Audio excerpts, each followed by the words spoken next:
Baik, perkenalkan kami dari kelompok 3 akan mempresentasikan uh, GUI database Indodax yang berbasis C++. Perkenalkan, saya Timothy Michelangelo dengan NPM KG 234. Lalu ada teman saya, Danu Satrio dengan NPM KG 017, Salwa Rabani dengan NPM KG 287, Aldelia dengan NPMKG 109 dan Bian Akdan dengan NPMKG 239. Silakan Yuna. Ya, jadi kita mulai dari yang bagian pertama yaitu struktur data dan enkapsulasi di market record. Jadi bagian pertama ini berfokus pada pemodelan data objek tikar pasar keuangan dan bagaimana enkapsulasi diterapkan untuk menjaga keamanan data. Nah, kita mulai dari fondasi datanya yaitu kelas market record. Di sini tuh kita menerapkan salah satu pilar yang penting yaitu enkapsulasi. Jadi semua atribut meliputi ID, pair, hingga last price diletakkan dalam akses private. Artinya data ini tuh gak bisa diubah sembarangan dari luar class. Untuk mengaksesnya kita menyediakan fungsi getter public seperti get ID dan get pair. Jadi fungsi internal seperti clean string itu fungsinya ini bertugas untuk membersihkan karakter tanda petik ganda yang biasanya ikut terbawa saat kita membaca data mentah dari file CSV. Nah, jadi sebelum data disimpan ke objek itu datanya dipastikan sudah bersih dan siap pakai. Next. Oke. Selanjutnya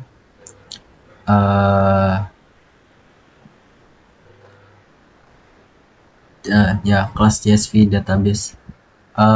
Dari kelas basic database. Kelas ini berfungsi sebagai kerangka dasar untuk semua jenis database yang mungkin digunakan di aplikasi ini. Di dalamnya terdapat fungsi load data yang dideklarasikan sebagai pure virtual function menggunakan sama dengan 0. Artinya base database hanya menunjukkan bahwa setiap database harus memiliki fungsi load data, tetapi tidak menentukan bagaimana cara mengambil datanya. Nah, sebab itu ada turunannya yaitu base CSV itu, kelas CSV database. Kelas ini mewarisi base database dan mengimplementasikan fungsi load data untuk membaca data dari file CSV. Lalu ketika fungsi load data dipanggil, langkah pertama yang dilakukan adalah membuka file CSV, kemudian program memeriksa apakah file berhasil dibuka. Nah, jika file tidak ditemukan atau gagal diakses, sistem akan menampilkan pesan error dan mengembalikan data kosong sehingga program tidak mengalami crash. Lalu, setelah file berhasil dibuka, program melewati baris pertama menggunakan getLine file line lewat garis header itu. Baris pertama tidak diproses karena hanya berisi nama kolom atau header CSV.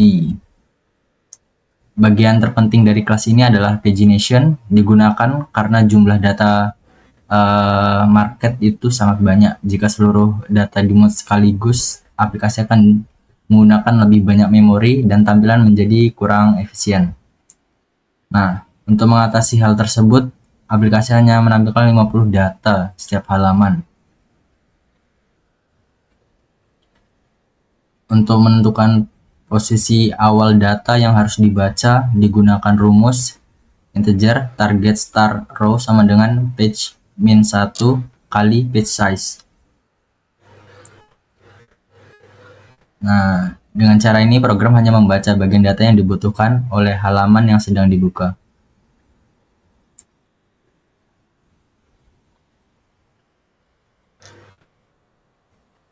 Selanjutnya, program melakukan proses parsing terhadap setiap baris CSV. While std getLine ss item itu yang membaca berdasarkan pemisah titik koma. Karakter titik koma digunakan sebagai pemisah antar kolom. Data tersebut akan dipisahkan menjadi beberapa bagian dan disimpan ke dalam vektor tokens. Setelah dipisahkan, data dikonversi ke tipe data yang sesuai.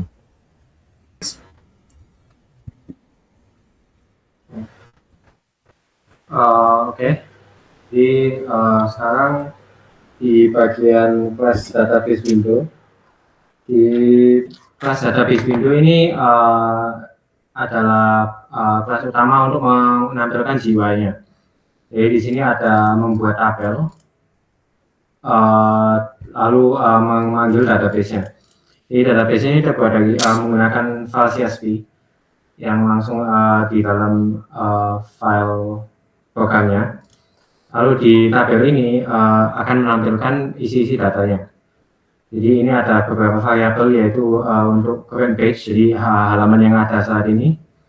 Lalu ada constant in page size sama dengan 50. Jadi batasannya itu 50 data per halaman yang yang akan ditampilkan. Lalu ada beberapa komponen UI menggunakan UX widget, library UX widget. Ada button lanjut, button sebelumnya, button lanjut, terus text page input ini untuk memasukkan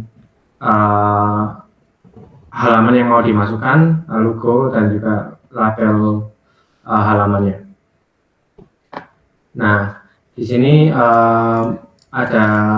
adalah tempat di mana GUI-nya terjadi dibuat. Jadi pertama dia menentukan current page-nya itu secara default halaman 1.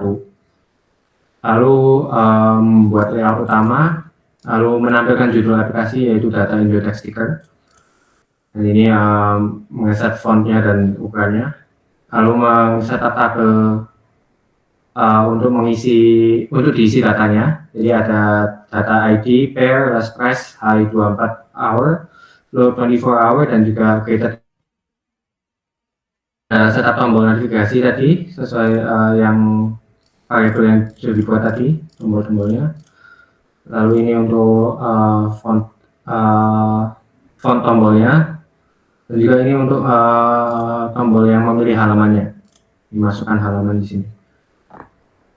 Lalu ini kontrol navigasi ke layout utama, lalu fungsi klik tombol. Jadi saat tombolnya diklik akan memanggil fungsi on previous page, on next page, dan juga on go to page. Lalu di sini ada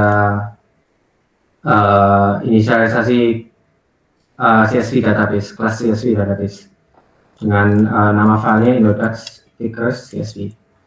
Ini untuk isi index sticker seperti ini. Lanjut.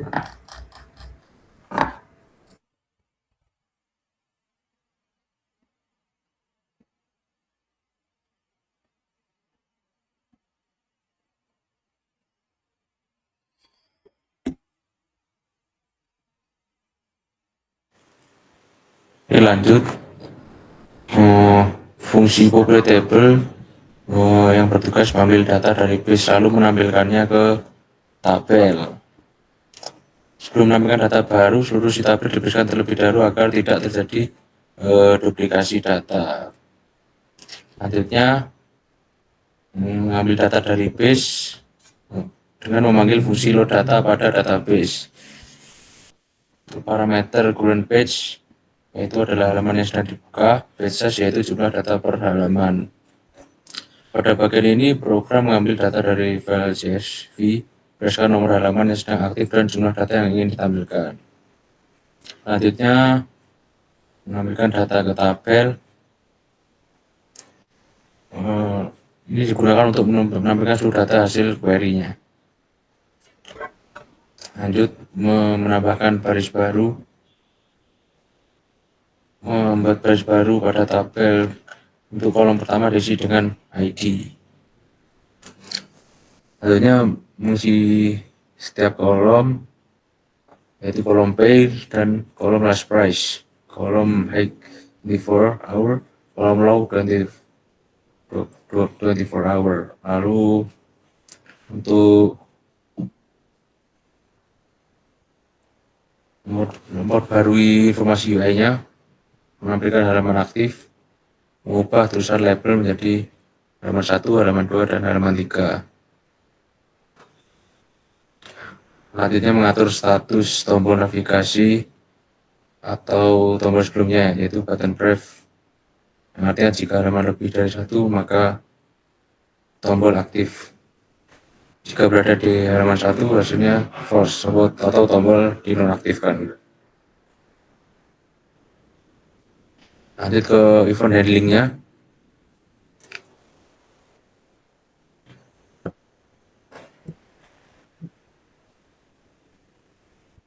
Menghubungkan tombol dengan fungsi. Saat tombol sebelum ditekan, klik tombol, lanjut ke event button, lanjut ke on brief page, lalu dijalankan. Tombol selanjutnya yaitu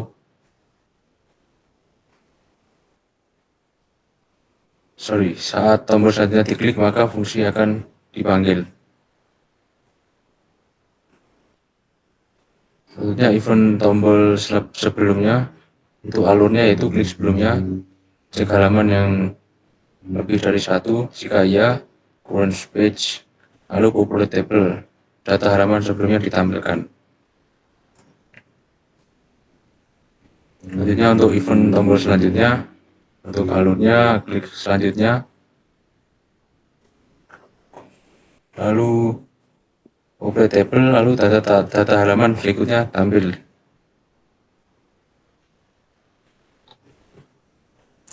Untuk event tombol pilih halaman, untuk void on to page, fungsi ini memungkinkan pengguna langsung menuju ke halaman tertentu. Itu mengambil input pengguna long page value, variabel untuk menyimpan nomor halaman. Untuk validasi input, program memeriksa apakah input berupa angka. Yang kedua, apakah angkanya itu lebih dari 0.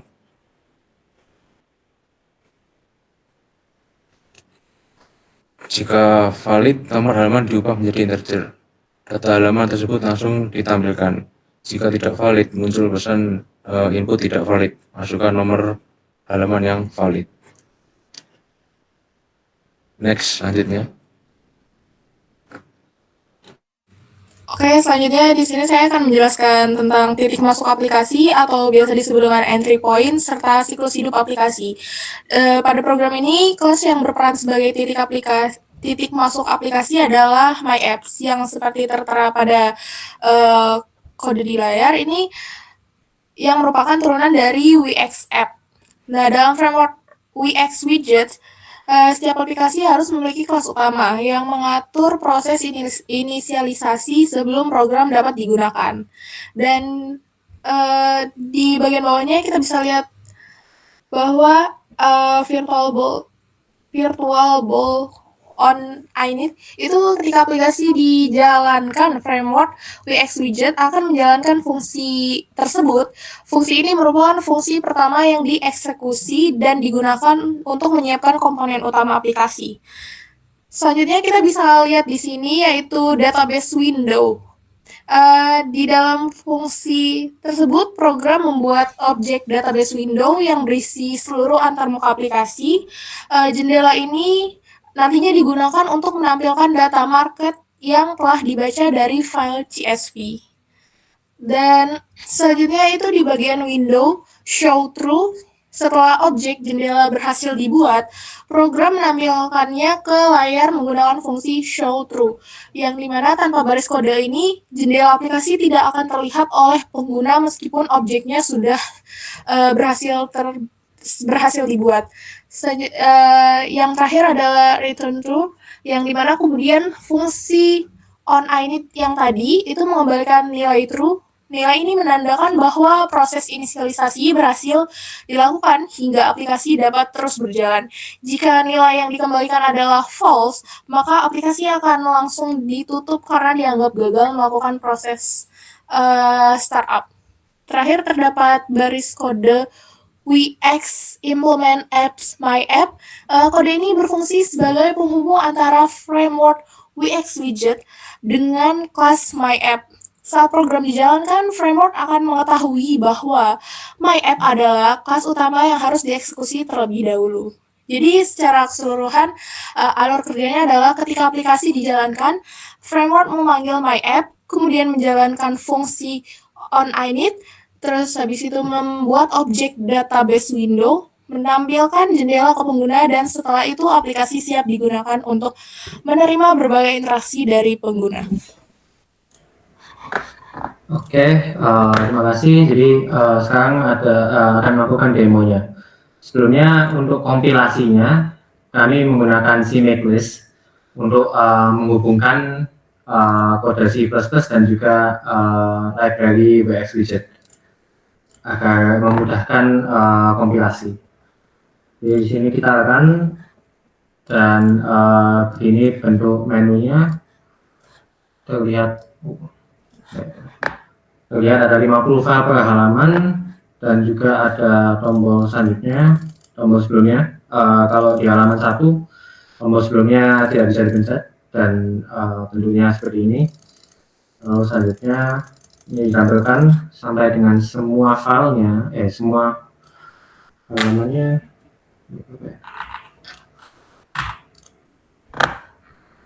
Masih lanjut lagi. Ya, sampai 7 juta halamannya, 7 juta data. Jadi di sini bisa masukkan halaman yang mau dipilih, lalu mencet pilih. Dan di sini ada lognya untuk memastikan kalau berhasil mengambil datanya.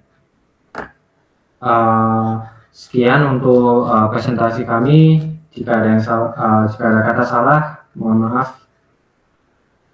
Terima kasih.